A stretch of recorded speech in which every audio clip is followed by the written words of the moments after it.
ఇందుకూరుపేట మండలం ముదివర్తిపాలెం గ్రామంలో 3వ శ్రావణ శుక్రవారం సందర్భంగా శ్రీ మహాలక్ష్మి అమ్మవారికి ప్రత్యేక పూజా కార్యక్రమాలు నిర్వహించారు. అనంతరం అన్నదాన కార్యక్రమం నిర్వహించారు. భారీగా తరలివచ్చిన భక్తులు అమ్మవారిని దర్శించుకొని అమ్మవారి కృపకు పాత్రులయ్యారు.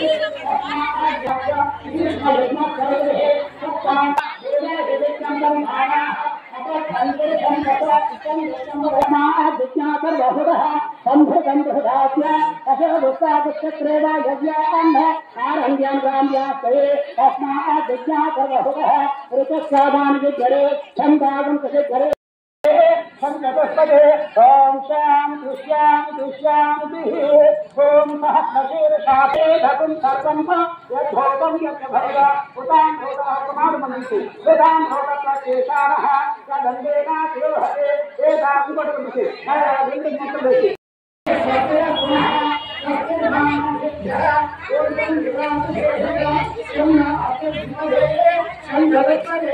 ओम शांति शांति शांति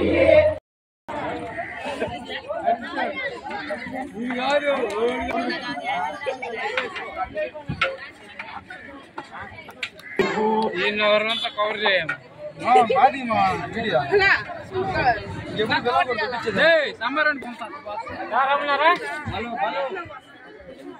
ఆడు పడేది కానీ ఆడు తీలేరులేరా సాంబార్ లేదని ఫోటో తింటుంది.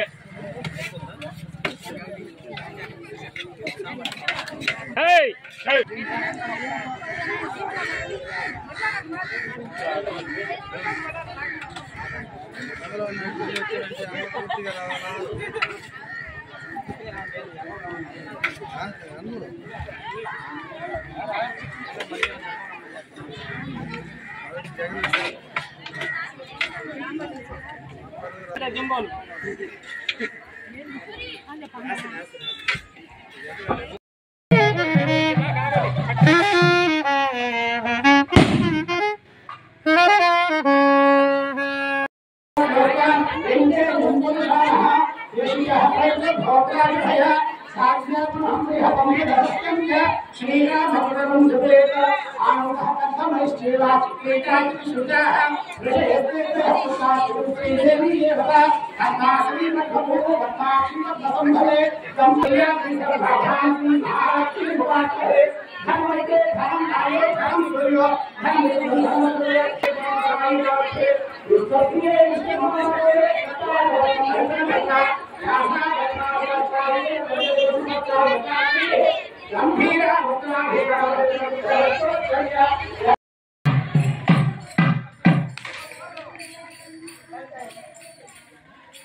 గ్రామము ఈ గ్రామ దేవత అయినటువంటి శ్రీ మహాలక్ష్మమ్మ అంకమ్మ స్వామి వారికి ఈరోజు శ్రావణ మాసము 3వ శుక్రవారం సందర్భంగా ఈ గ్రామంలో వేంచేసినటువంటి భక్త మహాశయులందరూ కూడా ఈ శ్రావణ మాసంలో 3వ శుక్రవారం సందర్భంగా అమ్మవారికి విశేషమైనటువంటి పవిత్ర పినాకిని నది జలాలతోనూ మరియు సముద్రపు జలాలతోనూ విశేషమైనటువంటి ద్రవ్యాలతో కలిపి అమ్మవారికి అష్టోత్తర శత కలశాలతో గ్రామంలో నగర ఉత్సవం ప్రారంభం చేసి నగర సంకీర్తన చేసుకుంటూ అమ్మవారికి సదరు జలాలతో విశేష అభిషేకాలు జరిపి తరువాత సామూహికంగా అమ్మవారికి లలిత అష్టోత్తరము, మహాలక్ష్మీదేవి అష్టోత్తర శతనామాలతో పూజ చేసి స్వామివారికి తీర్థ ప్రసాదాలు అందరికీ ఇచ్చి ఈ కార్యక్రమం తర్వాత శంభుని బ్రదర్స్ వాళ్ళ విశేష కృషితో అన్నదాన కార్యక్రమం, అమ్మవారికి ఈ అష్టోత్తర శత కలశ అభిషేకాలు కూడా సామూహికంగా శంభుని బ్రదర్స్ వారి ఆధ్వర్యంలో ఈ కార్యక్రమం అంతా కూడా పూర్తి చేయడం జరిగింది.